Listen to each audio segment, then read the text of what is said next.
Hello, in this video I want to show you how to set up Passkey for your Xbox One S. So in order to do this, we'll need to open our settings, and from here be sure that you're in the General tab. Now navigate to Online Safety and Family, select it, and then go for Privacy and Online Safety. Family Settings. Now scroll down and find My Sign In and Security Passkey.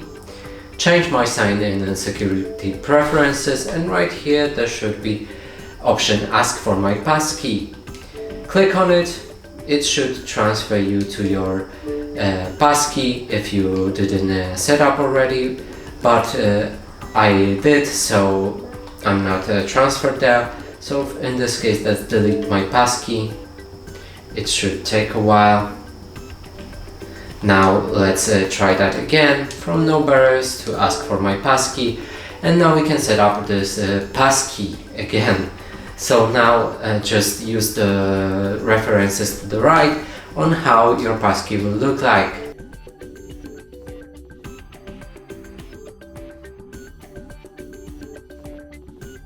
Now let's check if our Passkey is working. So we'll move to the settings again, Online Safety and Family, and it asks us for our Passkey, so this means our Xbox is locked. And that's it for this video. Hope you like it. Please consider subscribing to our channel, leave a like and a comment below.